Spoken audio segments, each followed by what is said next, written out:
Hello and welcome to Hard Count Sports, the first episode of the podcast. This is Ross and Zach, two guys from the UK who are interested in the NFL and college football.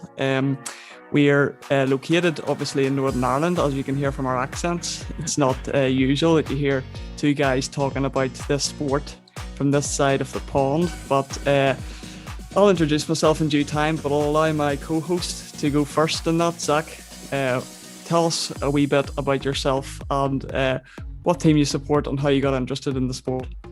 Yeah, thank you, Ross. It's class to be here, and I'm really excited about doing this podcast. And so I'm Zach Humphrey, and I'm from Ballymena in Northern Ireland, the UK. And I've been interested in American football for about 8 years or so now. My dad actually is a massive American football fan, and growing up I always knew that he had an interest, but rugby was my main interest. And the year of Super Bowl 48, whenever the Denver Broncos, who are my dad's team, my dad's first name is Denver, so you could make the link as to why he loves his Broncos. Of course, support them. Yeah, definitely. He really was talking to me a lot about this team and how incredible a year they had. And so leading up to the Super Bowl, I had the intention of watching it, although it was on a school night, and recorded it, waited, and wanted to watch it after school. Woke up the next morning, my dad was not in a very good mood. And I was basically saying to him, don't tell me the score. And I could just tell by his body language that it hadn't gone well. And then obviously after that, it wasn't the best Super Bowl. However, 2 years later, the Broncos were back in the Super Bowl, and I'd sort of gained a bit of interest and knowledge about the game. And so I've been a Broncos fan ever since. And it's a great sport. It's one of the greatest choices I ever made to watch Super Bowl 48, although it was an absolute butt kicking for the Broncos. What about you, Ross? Yes, so first of all, American football, not a common sport at all to watch here. But increasingly we're seeing on the rise in the UK, NFL. We see it on Sky Sports. If you were to click on right now, the Sky Sports have an actual channel dedicated to the sport now. And that's great to see. When I was growing up, that's how I got into it. I turned on the TV one day and there it was sitting in front of me. And I thought to myself, what is this? Is this some kind of version of rugby, or what's going on here exactly? And, really blew me away when I watched it. I thought to myself, this isn't what I thought it was. This is much more interesting. There's a game plan here. There's tactics. There's a lot more than just throwing a ball down a field involved. And I just thought to myself, this is a great sport. So I dug a wee bit deeper into it, and that year actually it was the Super Bowl, and the Super Bowl matchup was between Baltimore and San Francisco.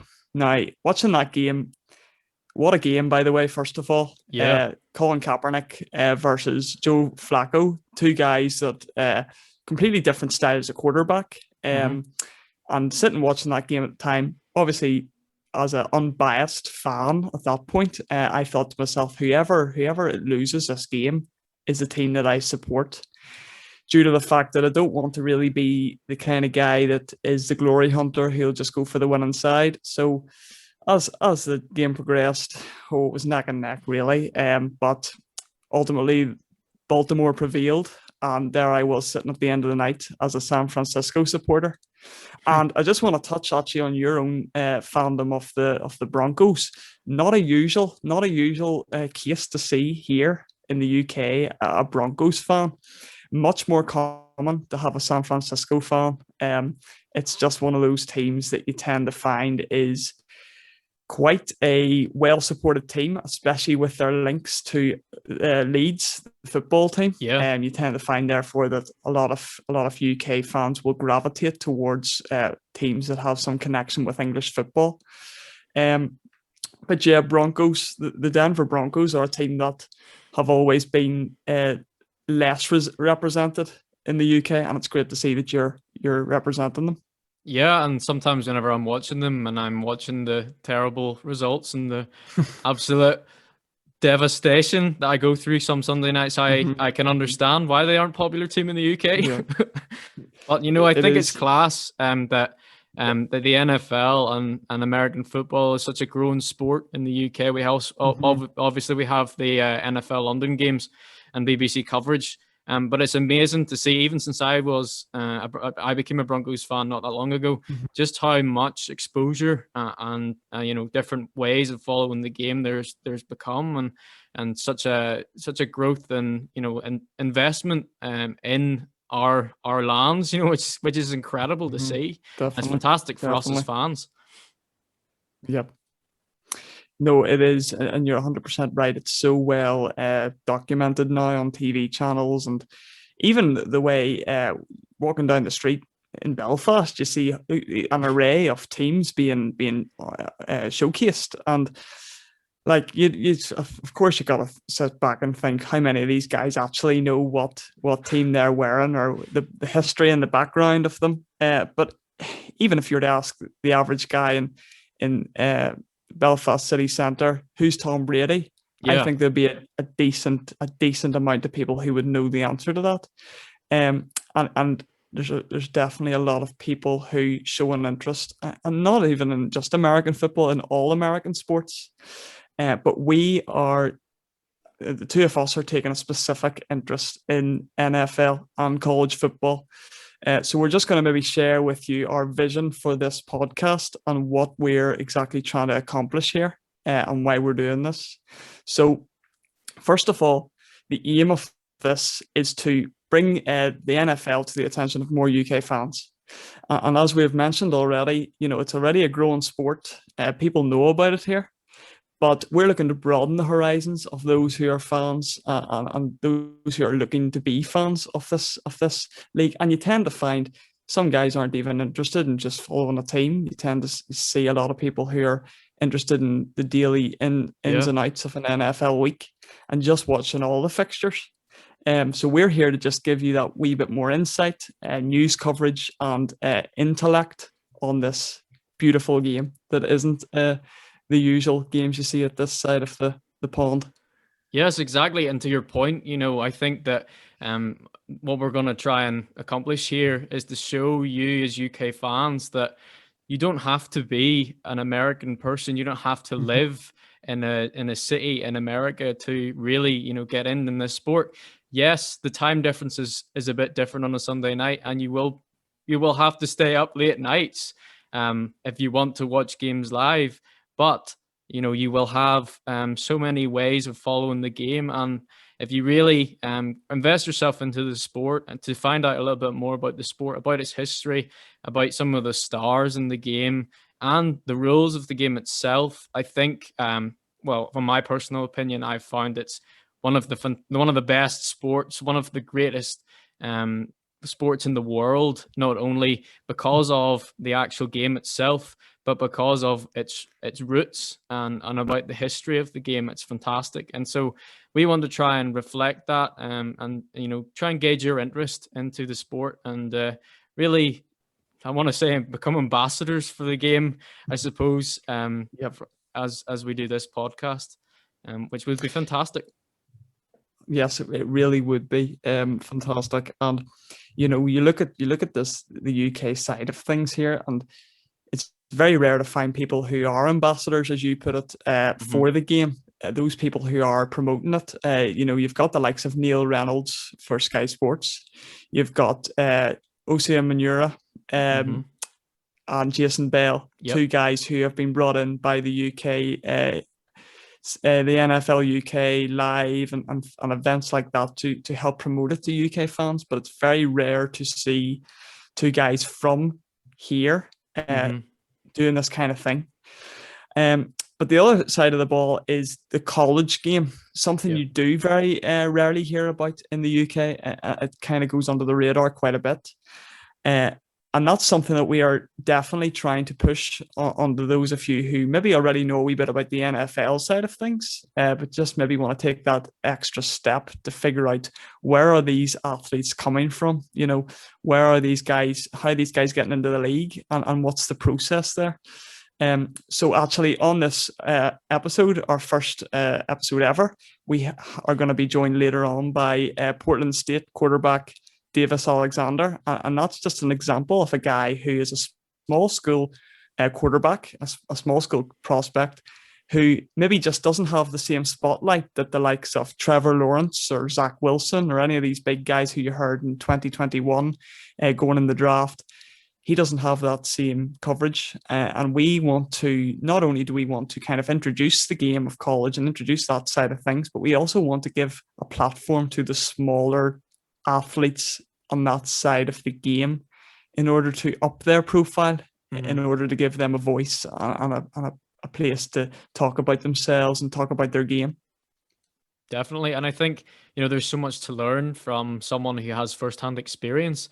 Obviously, us as fans, we would maybe have options limited whenever it comes to playing these games. But you hear from, a guy like Davis, someone who has firsthand experience of playing in an offense in Division 1 football at a college level and a high school level, and to learn a bit about that kind of process will be really, really interesting for us, and as well to hear a bit about a sport that or to hear a unique perspective from him about a sport that we really don't see played in live very often. Obviously, we have the London games in the UK, but you won't get to experience the high school football side of it here in Northern Ireland.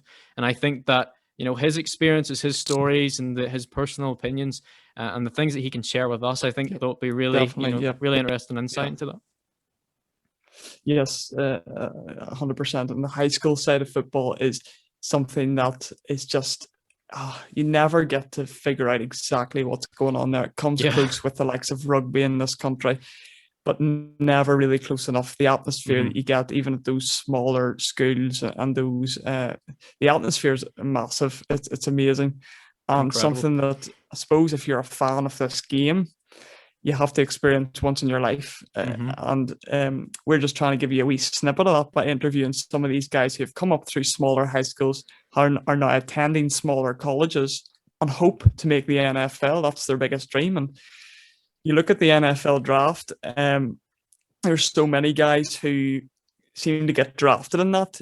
But as we were saying, in our own shots, there's only 200 odd guys getting picked in this draft, and there's so many more out there who deserve a shout. And this guy that we're interviewing later out of Portland State is just one of these guys, and it'll be great to get his insight into the college game, into his own play, and into the atmosphere behind these schools and these setups that are going on behind the scenes. Definitely. And I think that's something that sets us different from other sort of news outlets and other NFL coverage, is that we are focusing on those kinds of players and those kinds of unique perspectives, which maybe Sky Sports isn't focusing on, but also we're focusing on the game with our own reflections, our own opinions, our own thoughts, and then our own takes, with what we see, with what we hear as well from our interviews, and with the things that happen on the news. And I think there's going to be so many great discussions, maybe even some heated debates, Ross, about things that we discuss. And I think that'll be something that'll be really interesting for our listeners to hear. Yes, so as we were mentioning at the start, heated debates, but the one thing we want to mention is our fan. We're obviously fans. You're a fan of the Denver Broncos. I'm a San Francisco fan, but the one thing we want to make sure and want to stress the fact that throughout this podcast, we won't be harboring any unbiased opinions. So say if there's a big move and Julio Jones, as we've been hearing in the news lately, decides to get traded to the San Francisco 49ers, for example, I won't be sitting here saying, we're going to win the Super Bowl. This is going to be it. Even though that's going to happen. Yeah. I was about to say, you might be thinking it, Ross, but yeah. Even though that, even if that might happen, and even though I might be thinking that, I can't bring that into my own, this podcast. We'll have to try and keep it unbiased. Yeah. And that's only for the entertainment of you all listening, because if we're sitting here giving our own opinions on everything, you mightn't be agreeing. We kind of, and the whole point of hard count sports is it is opinionated and assertive, yes, but these aren't our own biased opinions. These are opinions that all fans share. That one guy could say this and another guy could say this, but what we do want to try to do is bring different people on for different teams. You know, if we have a friend who supports, say, the New York Giants, if you have a friend who supports the Green Bay Packers, we want to be bringing these guys on just to give their highlighted opinion at the time. We kind of want to be the middleman, gauging that. We don't want to be, we want to try to take all accounts into action. Definitely. And I think, and I hope that through those interviews and through, relaying other fans' experiences, hopefully that will instill an interest into you to try and look into this sport, which we love. If you're a new NFL fan or only not really interested in it currently, hopefully we can, help you develop a passion for the game, a passion that we both share so deeply about this amazing sport. And, hopefully throughout the course of the podcast, we will be able to bring you so many new experiences and different, different types of knowledge and analysis around the game in different but also entertaining ways for you to listen to. And I hope that, that will be something that will really create some NFL fans out of our NFL and college fans, I should say, out of our listeners. And again, just reiterating our point that you do not have to be from America. You do not have to be living in America. Becoming an NFL fan wherever you are, it is possible. And we are both living examples of that. Yes, that's 100% right. And you look at the sport here and you think to yourself, how could people not want to get on board this? But we're here for you every step of the way. We're gonna be breaking the news. I'll be writing articles over on the website. The website's linked down below if you want to check that out. Hardcountsports.com. There's going to be an article. We're trying to post one every night of the week on the weekdays. So you can follow that if you want to learn more. What we'll also try to do is break it down for dummies as well, I suppose you could say, for people who just want to know exactly what's going on even on the field. Because when you look at it, when you step back and take a bird's eye view at the whole thing, it is that maybe that wee bit difficult to figure out exactly what's going on at every moment. And sometimes it is hard to want to follow when there's breaks being taken, every so often. But if you have that desire and that love for the game, it exceeds everything else. So yes, 100%, we want to be promoting this to you guys. We want to be letting you hear the latest takes, the latest articles, and the latest news. And we want to be introducing you to new college players and possibly even NFL players in the future, though we won't say anything yet. That's a big shot in the dark, but we'll take it as it comes. Patrick Mahomes, if you're listening, please, come on board and we'd love to interview you. Yep, I doubt that's happening, but Tom Brady even, you never know. But yes, so we're going to finish off the first segment here. And on the other side of the show, we have Portland State quarterback Davis Alexander, and we can't wait to interview him and hear what he has to tell us. So we'll see you on the other side.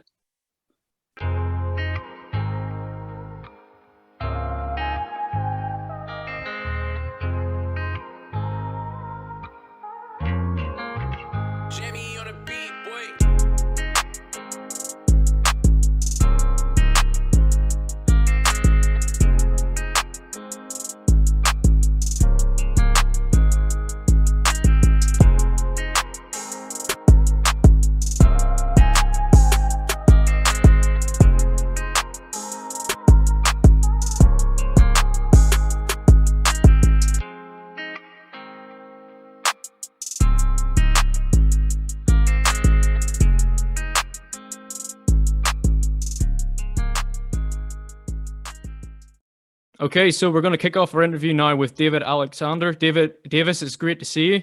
Thanks for joining us. Yeah, I appreciate you guys for having me on. Excited. Great. So whereabouts are you right now and what are you at?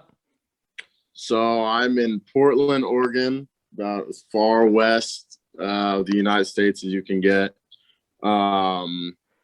Just got done working out. Actually, we had team workouts this morning. Let's see, I guess it's 12 o'clock here now, but and I actually just graduated school last term, but I still have one more football season left, so I'm excited for that. But nice feeling being done and graduated, and excited to take on this year. Yeah, definitely. So, Davis, I want to kind of kick things off by asking you, why did you pick QB to play such a big position on the football field? Such a position with a lot of there's a lot on you to perform well. There's a lot of pressure on you. Why did you pick QB, and who inspired you to play the position? Yeah. So honestly, when I first started playing football, I started in second grade. I was about 6 years old.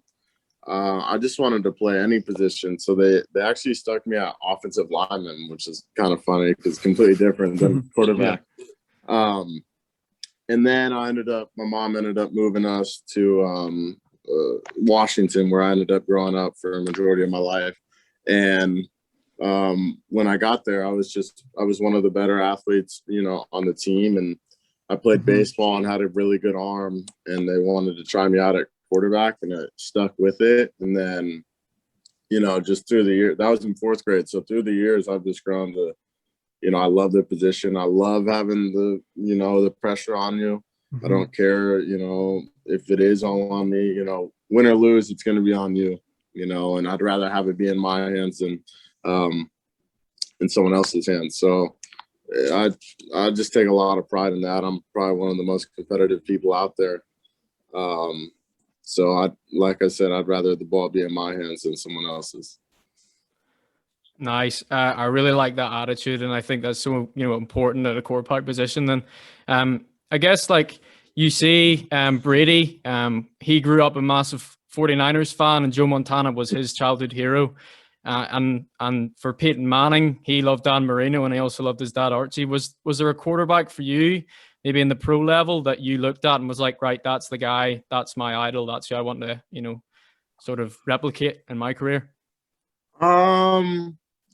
I don't know. I would say there's definitely some quarterbacks like Drew Brees. I respect the heck out of. I love Tom Brady just because he's such a winner.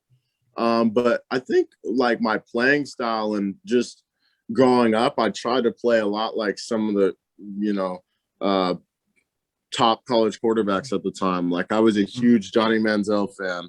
I loved his competitiveness, his ability to scramble, his excitement that he brought to the game. He was one of my absolute favorite players. And even recently, Baker Mayfield, he has that same type of competitive drive. I'd love Drew Brees, respect him. I think I just found a little bit more excitement at the college level. I still love the NFL. I'd rather watch the NFL, but as far as quarterback play, they go for 500 yards a game. It's incredible to watch. And watching your highlights, you mentioned Baker Mayfield there, you mentioned Drew Brees. You're 6 foot, you're not too far away in height from these guys. There's some similarities on tape with the likes of Baker Mayfield, Johnny Manziel. Extending the play with your legs definitely comes into your game quite a lot. We see that in a lot of the tape that I watched, you were not only able to throw it, 30, 40 yards downfield, but you could also extend the play with your legs. But I want to know, transitioning from Gig Harbor in Washington High School, what was the biggest thing that you had to learn about the college game? What was the most difficult attribute that you had to kind of pick up moving across? Yeah, just the speed of the game. You go from playing in high school where you're the star that, majority of the people on your team and the guys you're playing in college, they're the star of their team in high school. You know what I mean? So then when you get to college, you're now playing against everybody's best player. Like my very first practice here at Portland State, I threw a pick 6 on my very first throw. Just it's just it's so much faster. You got to be a little bit quicker mentally, everything you do, or else it's going to show that you're lagging behind. And then just you got to attack every day. Try and be great every single day in what you're doing, no matter how little the task is. From weights on the field, film, meeting, doesn't matter. I think that stood out to me fast, and I'm happy I seemed to learn that. Yeah, as Ross mentioned, he sort of had a look at some of your highlights, and he sort of alluded to your playing style. But I want to know, from your personal opinion, what are your physical attributes? What sort of characteristics of your game do you pride yourself off of most of, and what do you think makes you stand out as a quarterback?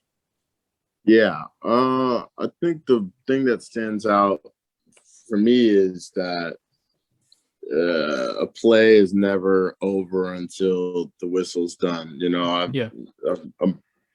I'm pretty good at escaping the pocket and escaping, some pretty talented edge rushers that we faced.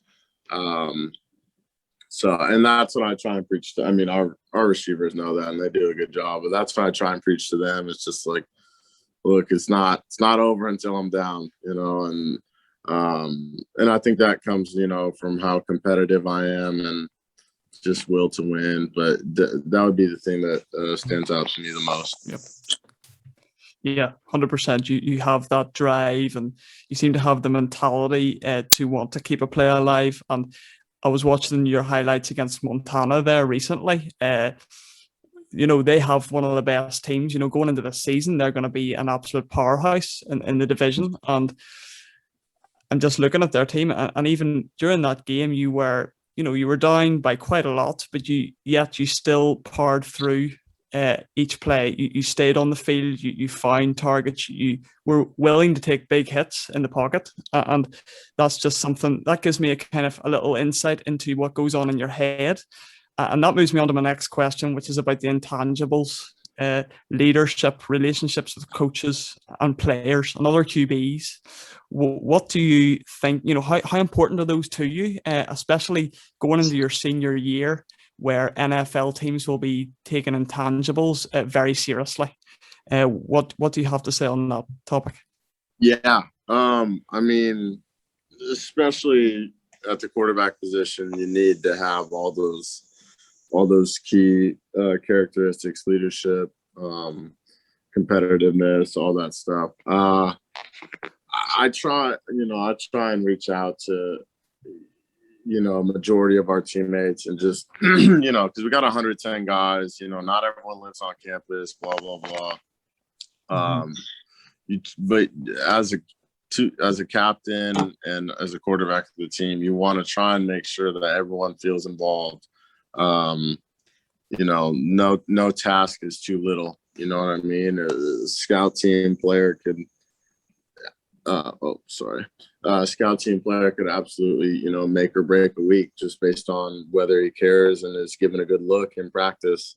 Stuff like that. And, the older I get and the longer I've been here, it's going to be my 6th year now.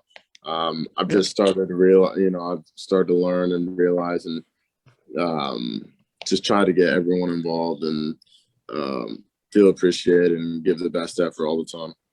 Yeah, and as you say there, this is your 6th year now with Portland State, and obviously, I'm sure that there's been high moments, but there's also been low moments as well, moments where you faced adversity, not just personally, but as a team. But my question to you is, has there been any major turning points within your collegiate career? For example, injuries or plays that maybe haven't gone well, or games that has changed the way that you play the quarterback position or approached your preparation and the type of way you play? Yeah, I mean, there was a couple. Let's see, my freshman year, we actually went 0-11. We didn't win a single game on the year, and that was crazy because I'd never been a part of anything close to that. Yeah.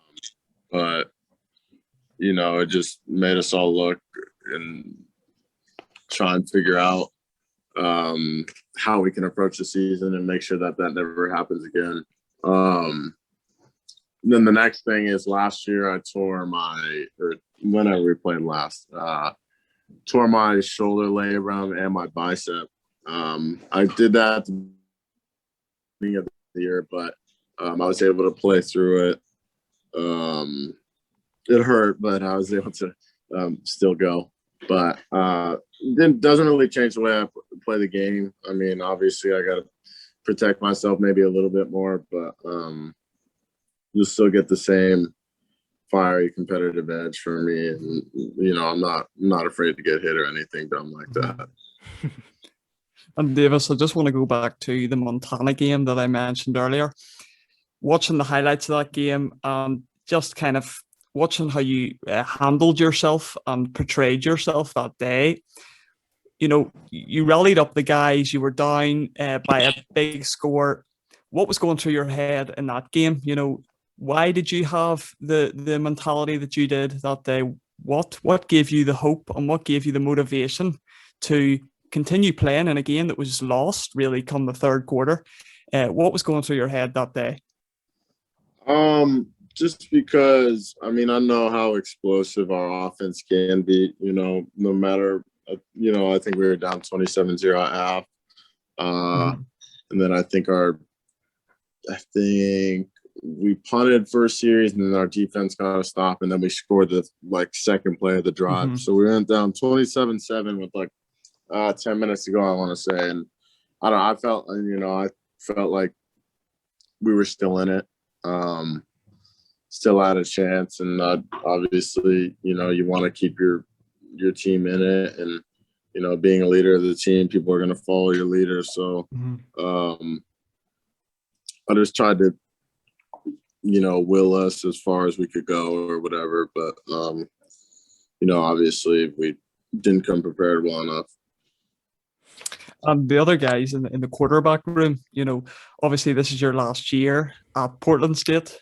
There's bound to be a guy in that room who is looking to take the reins as the starter. Is there any guys who you're kind of mentoring now coming into your last year? Is there any guys who we might need to look out for come, 2023 and beyond?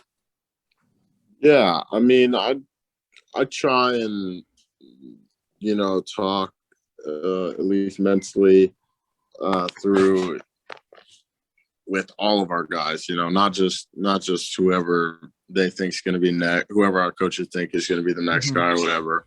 Because ultimately it also makes me better. If you can teach it, you know it pretty well, right? So there's a couple guys in the program that that our coaches are really excited about. We all kind of have different playing styles, which is interesting. But so sometimes I can't necessarily relate to how other guys are looking at, or I try to relate, but sometimes it just doesn't work out. Because there's a quarterback behind me that runs like a 4.5 with ease, and I'm like, well, if I had that, that'd be cool. You don't want to race against him. You don't want to race against him. Not I. I would not. But yeah, Davis, you're pretty fast though. Yeah, I'm quicker. I'm not. Yeah. My top speed isn't crazy, but I'm able to get out of stuff real quick. Here, it's better than both of ours. That's all I'm gonna say. Yeah, definitely. I bet you I run about a 6.6. That's funny. So as you say, you're heading into your senior year. And with that, it poses a lot of different challenges, and as well, it can open up doors in your future leading into the draft next year. And I'm wondering, are you approaching this year differently with your expectations and goals heading into this season? Obviously with the NFL draft, and it's definitely something I'm sure you've got your eyes looking forward towards. Yeah. I have high expectations for myself every single year. Obviously this is a big year. There's I don't want to say a lot riding on it, but it's final shot to prove yourself furthermore. But ultimately, I just want to win football games, and I feel like we win football games, the rest will take care of itself. You know what I mean? So I'm excited. I'm pumped for it, but I don't want to, just start playing outside of my mind, outside of my body. Definitely. I'm not trying to push the envelope. You know what I mean? Because you tend to find there's a. Sorry, go ahead. Yeah, I was just saying, like I said, if we win games, I'm probably going to be playing pretty well, and that's the only thing I'm really worried about. Definitely. And you tend to find there's a lot of guys out there who are coming into their last year in college, or we've seen it in the past. There's a lot of guys who come into their last year in college and they feel like they have to become something which they're not. And that's just something that ends up in their NFL draft stock falling rather than rising. And as you say yourself, you're playing this year in I think I heard it's a pro style concept, isn't it? You're trying to take on the reins of what a NFL system would be, and that's only going to benefit you well when you're trying to make the league. And honestly, Zach can say the same. Watching your highlights and watching how things have gone for you over the last 6 years at Portland State, there's definitely no reason why you can't be in question for a draft pick. Absolutely. Or even a rookie camp at all come 2022. Yeah, I appreciate that. Thank you very much. No worries. We've really enjoyed interviewing you, Davis. Zach, any more questions? I suppose I've just got a general question. It's more focusing on the NFL, but Ross and I were discussing this earlier last week, and we had some interesting picks for who we think is going to win the Super Bowl. Way too early predictions, and we were hoping that you would maybe have a better option than the two teams that we picked. So I got a wild card one for you, and I'm gonna say if the Broncos pick up Aaron Rodgers, the Broncos win it. I like that. He's a Broncos fan. He's a Broncos fan. So I like to hear that, Davis. I'm a Bronco fan as well. That's it. Please don't give him false hope, please. This is the first time I've ever met another Broncos fan, so this is an amazing moment for me. I've got a John Elway jersey sitting in my room right now. Ooh. See, I knew I liked you, Davis. I'm a San Francisco 49ers fan, you see. Okay. So, I agree. Broncos pick up Aaron Rodgers, definitely in with a shout there. I went for the Chargers, actually, with Justin Herbert. You never know. He's a guy from that side of the world that you're on. He's Oregon. So, you never know. I have a feeling that the Kansas City Chiefs will weasel their way back in somehow. So, but we'll see. We shall see. Yeah, I think another sleeper, and you're not gonna like this, but I think the Rams. I think Matt Stafford is. Very legit, and that defense is just not one to mess with. No, you're 100%. But I think the Niners have a chance too, honestly. Yeah, definitely.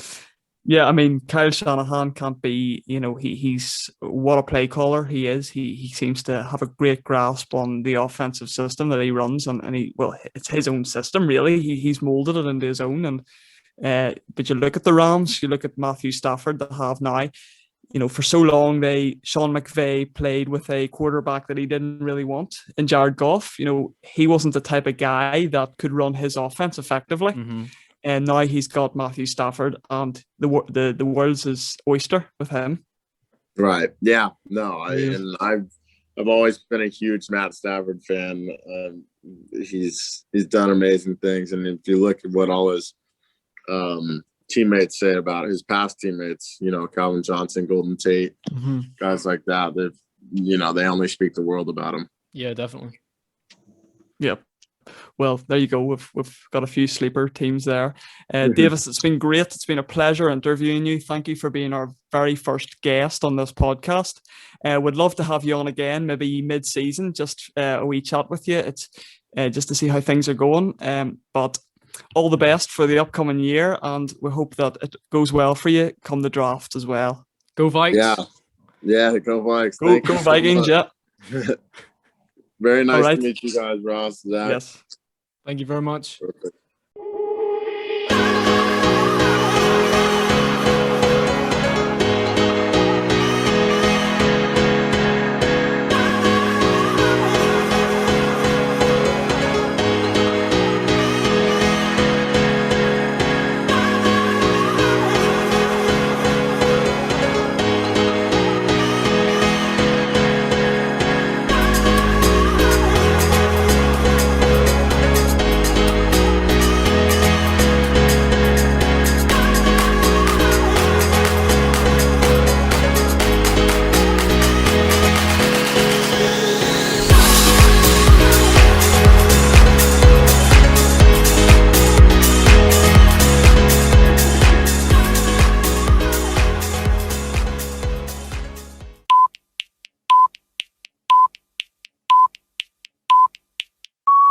Big thanks to Davis Alexander for coming on the show there. And it's really interesting to hear what he has to say about how he plays the position and, what's going through his mind when he's playing it, and just a wee kind of insight into what's going on at Portland State.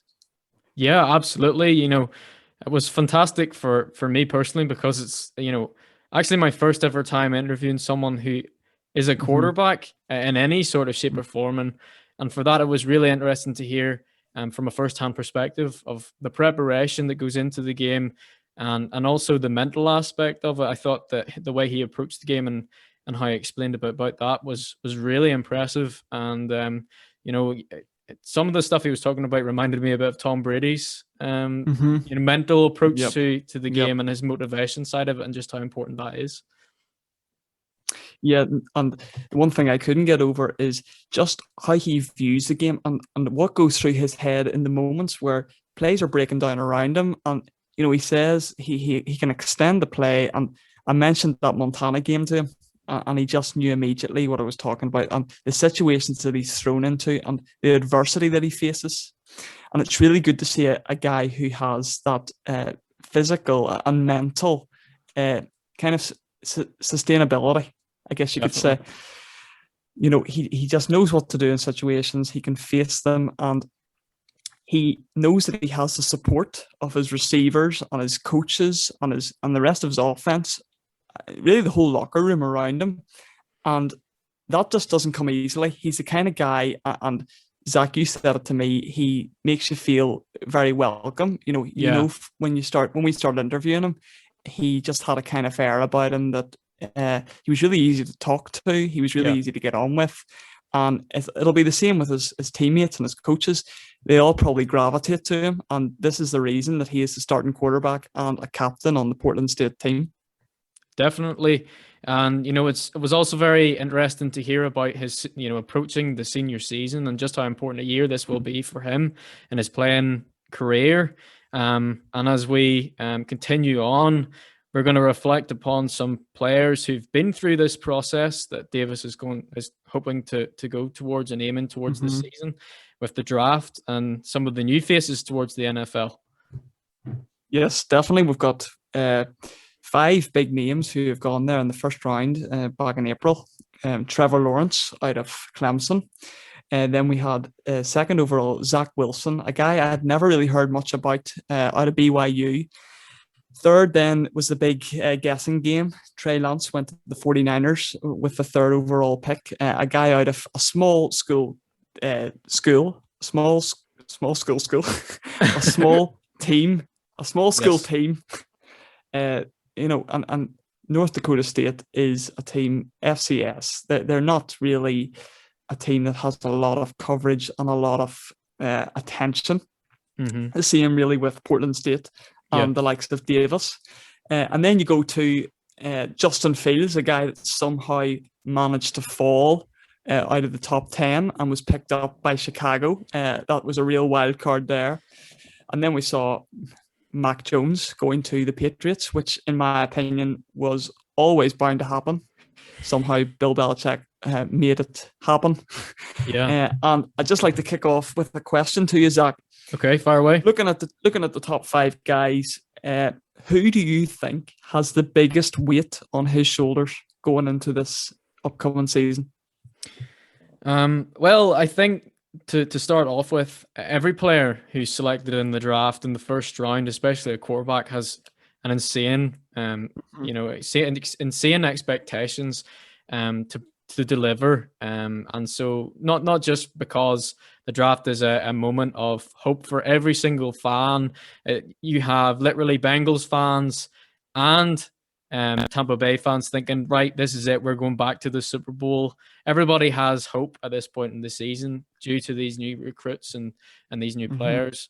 However, for me, I'm going to go with Trevor Lawrence, but simply because of the player that we have heard about and the player that we are expecting coming into the NFL. He has been a recruit out of high school that everybody has picked and said, this guy's going to go first overall and he's going to be the next big thing. He's going to be the next Peyton Manning. And Mel Kiper, ESPN analyst and expert, he graded him the 4th highest quarterback in all of quarterbacks ever taken in the draft, behind Elway, Luck, and Manning. And that is pretty good company to be amongst. And I think Jacksonville are in the stage now where they're in the next chapter of their franchise. They had success beforehand. However, this has really been a turning page this offseason. And for me, I think that Shad Khan will be looking for returning his investment with the team. And I think that Trevor Lawrence is definitely the player that he looks that is going to do that, is going to deliver. What about you, Ross? Who do you think? So Trevor Lawrence is a very good answer there, but I don't touch him in my answers here to these questions. He just isn't the guy that comes into my mind as having a lot of pressure on him. In my opinion, yes, he's a number 1 overall pick, but he has already shown in his past play at Clemson and at high school that, well, he's unbeaten, and that just tells you as much as you need to know. Exactly. I think that he's a guy who will live up to expectations either way. But the guy I want to focus on is Zach Wilson. Now, he was the 2nd overall pick this year, a guy I'd never really heard about, December time. He was cropping into the public view around that time. Out of BYU, obviously a religious school. They're known for having a large Mormon contingent. This guy played at BYU, had an amazing line in front of him, had about nearly all day to throw the ball in the pocket. This guy doesn't just have the biggest weight on his shoulders in order to live up to expectations in terms of his own talent. He is expected to carry an offense that's dire, to be honest with you. This is an offense that, looking at them last year, yes, okay, they had Darnold, a quarterback that didn't have a lot of weapons. They've upgraded there. But, I mean, they don't have a line. They don't have weapons around them, who are distinguished weapons. They don't have guys who have their name in the headlines of newspapers. Zach Wilson, he's expected to come and change a whole locker room. And this is franchise, I would argue. A whole franchise, really. And this is why he has the biggest weight in his shoulders. Robert Saleh, new coach coming in from the San Francisco 49ers. This is his pick. This is his guy for quarterback. And if Zach Wilson doesn't live up to expectations, this is his legacy from the very get-go. And he is having to live up to his own. He's having to pull the team behind him, and he's having to show the world that Robert Saleh is the guy for the Jets. There's a lot of weight on his shoulders. Definitely. And, the Jets franchise will be aiming to not repeat history with what happened with Sam Darnold, taking in the same pick overall and the same situation. However, it didn't quite work out for him. So if Zach Wilson doesn't work out, real questions will be asked about the entire and even franchise after the first season. Yeah, exactly. He'll Absolutely. have one season, and when he's exposed, it's not an F for me, it's a when. When he's exposed, people will look at him and say, this isn't the guy. 2 years' time, they could be looking at another QB. Mm-hmm. And it just makes you think, is this really an issue with the quarterback, or is this an issue with the franchise? Is this an internal thing? Is this a problem with management or ownership? Do they not have the right mentality and the right atmosphere in the franchise that is needed when you draft QBs? You look at Mark Sanchez, you look at Sam Darnold, you look even further back at the other types of guys who have been in for the Jets. Brett Favre had a term with them. There was just never anyone who sticks out in my mind as being successful in a New York Jets uniform. Can Zach Wilson be that guy? No, not in my opinion. So we had Broadway Joe in Super Bowl III. Well, will it be Broadway Zach? We'll soon to find out. And another point to that is the New York media market is one of the most intense media markets to be thrown into as a quarterback. Leading on from this, on the flip, we had their pressure. Who's got the biggest weight in their shoulders? Who out of the quarterbacks selected in the first round of this year's draft do you believe is going into the best situation with a team around him, but also with the coaches? And there's just no doubt for me in this one. And I mentioned earlier that I'm a 49ers fan, but this really isn't a biased take on this. Trey Lance has the best situation. And you look at the other quarterbacks and you look at the teams they've gone to. Trevor Lawrence is going to a Jacksonville team that, okay, they're definitely a much changed team than they were last year, but they have the first pick in the draft for a reason. Urban Meyer, we'll see if he can change things there. That's still yet to be seen, obviously. Zach Wilson, we've mentioned him.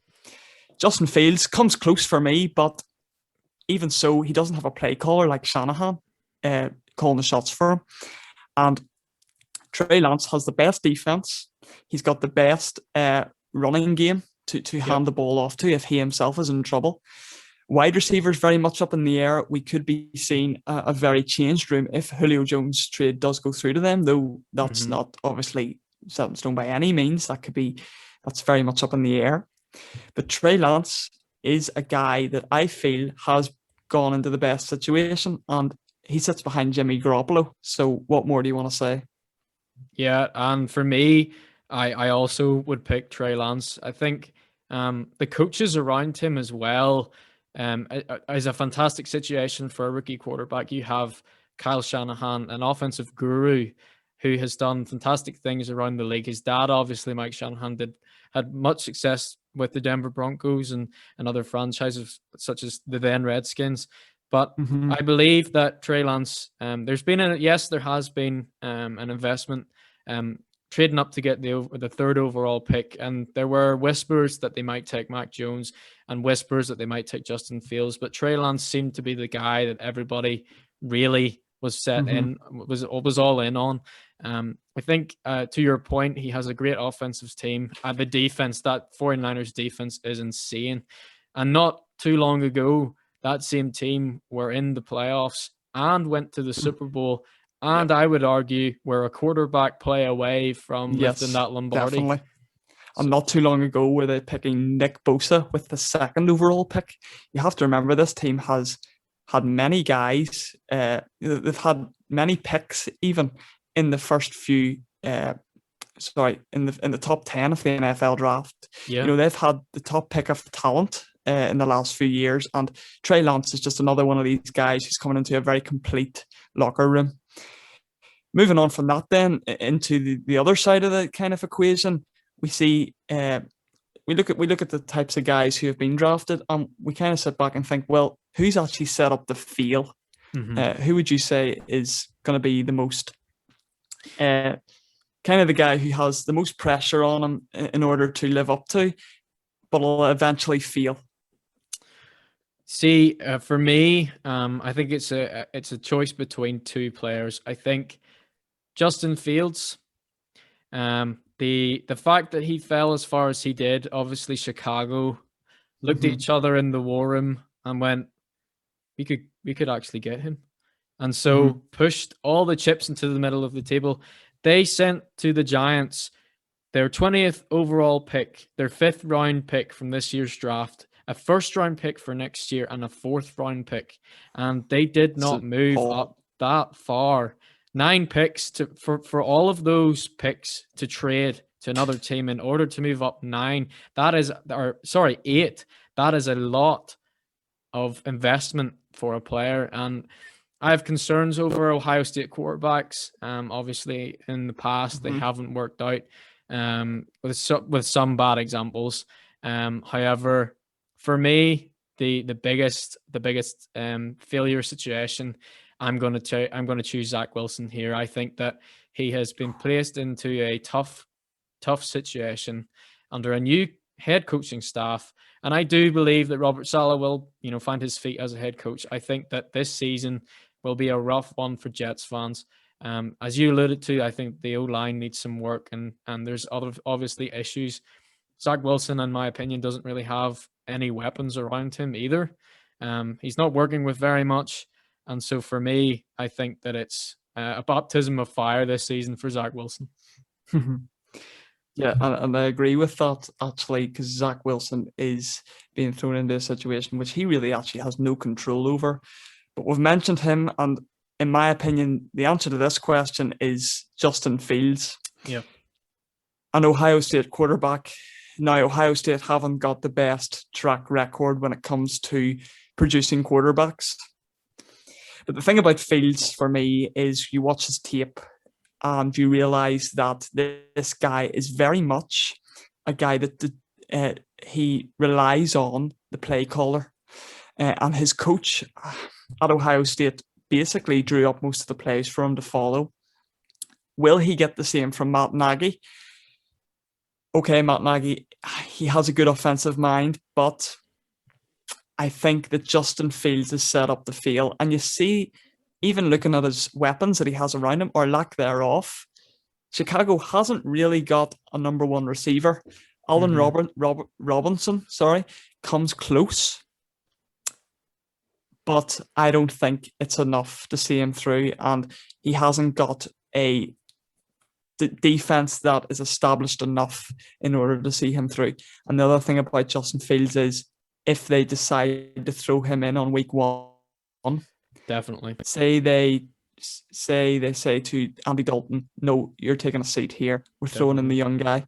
That's doing him a disservice. And I will always say that if you have a young rookie, you should definitely sit him for the first 5 weeks at least. Lamar Jackson didn't play in week 1. Patrick Mahomes didn't play in week 1. These are 2 guys who are now a staple of the NFL quarterback. And if you want Justin Fields to be the same, don't start him on week 1. And yet they will. And this is why he's set up to fail. Yeah, and I think it's tough times as well coming into Chicago. I think Matt Nagy, the ownership will be running out of patience. He's been there long enough. And so I think this is a big season for the Bears.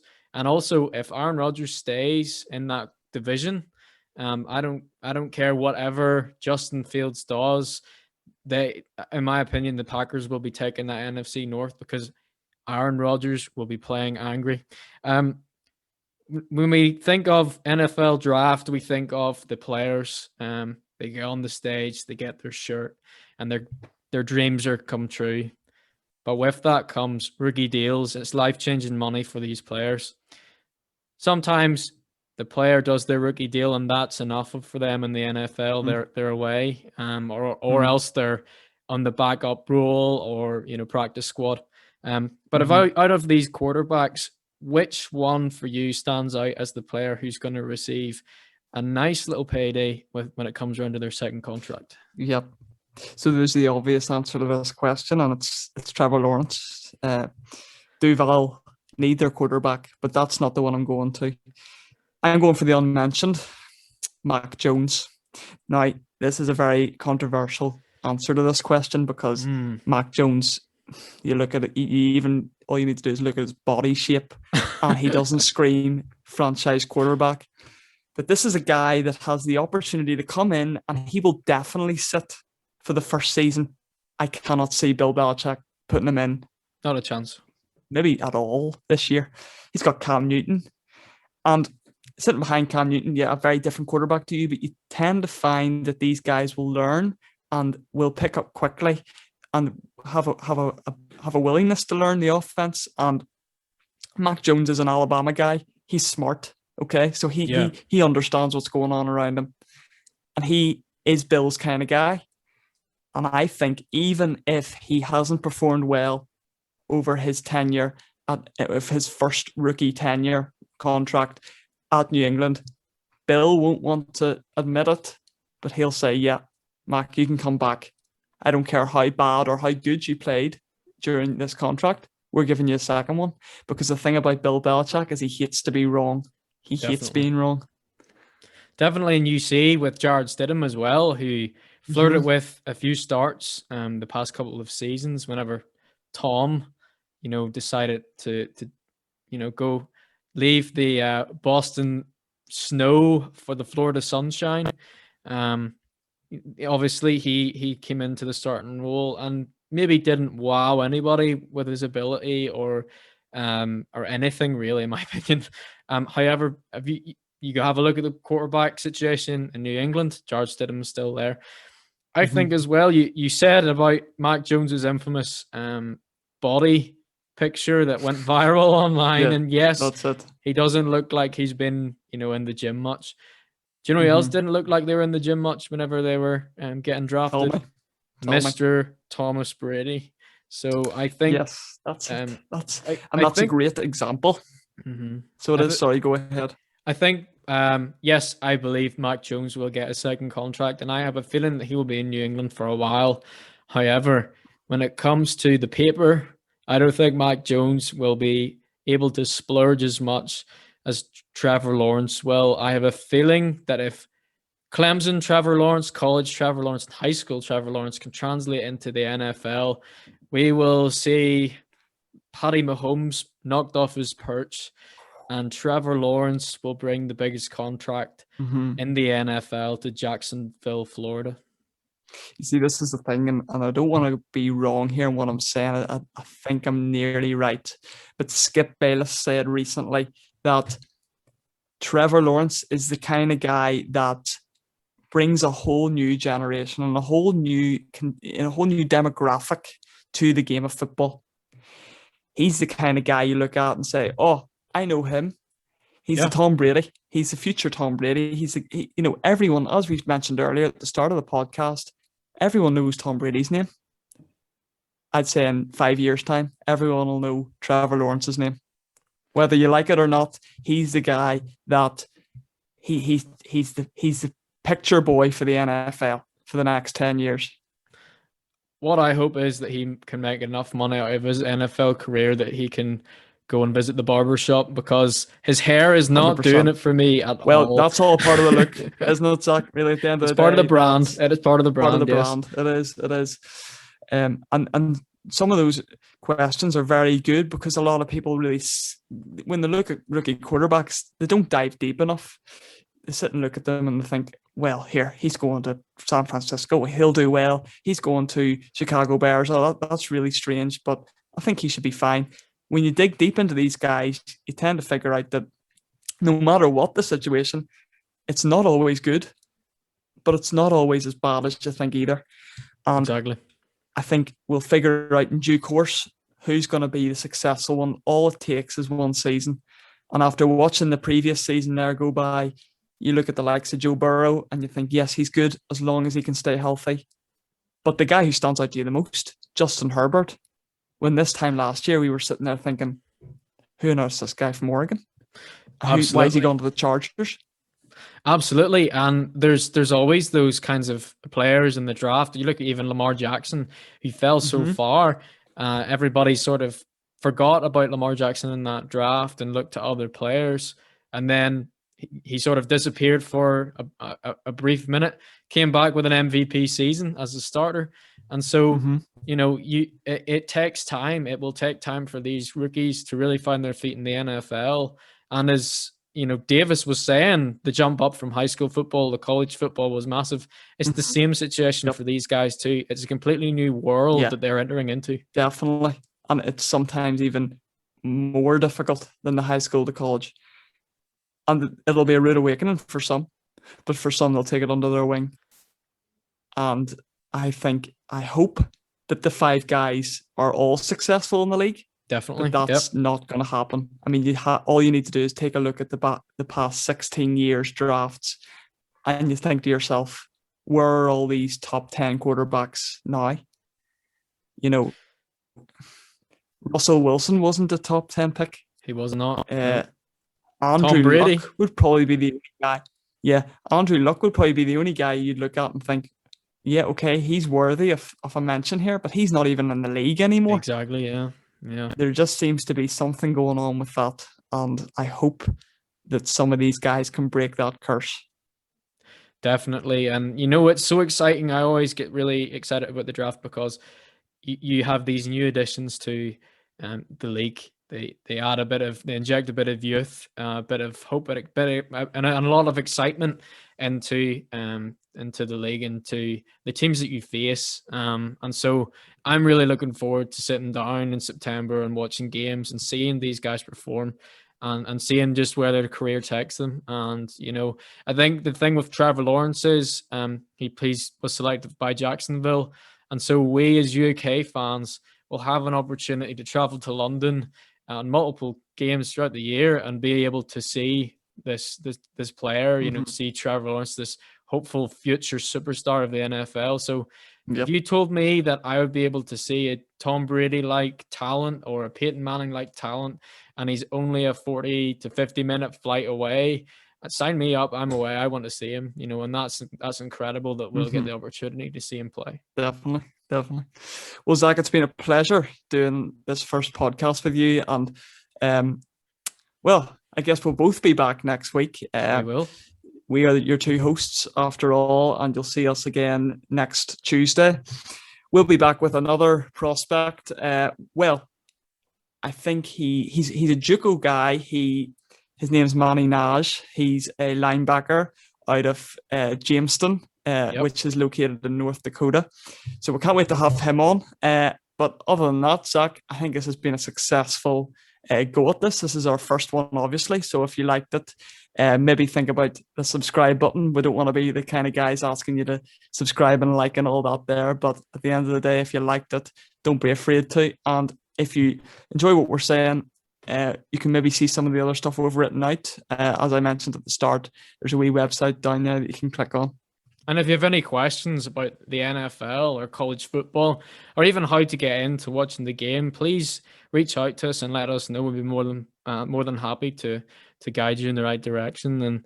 And I'm really looking forward to this podcast, and I'm really looking forward to all the ideas and plans we have for the future. And it's going to be a really exciting time, I think, Ross. Yeah, definitely, Zach, definitely. And as you said, I'm very looking forward to this, and it'll be a great experience. This is our first one, so forgive us if we've probably made a tirade of mistakes. And we're probably not very natural at this, but it is our first go, and there's only more to come, and we can only get better from here, I suppose. So, as I said, if you enjoyed it, hit that wee subscribe there, if you don't mind. And you can follow us on Instagram. We've got a website, as I mentioned, and I've got a Twitter page as well set up for this, so you can follow us there on Hard Count Sports. But we'll see you next Monday. Or Tuesday, sorry. We'll see you next Tuesday. Tuesday. Yep.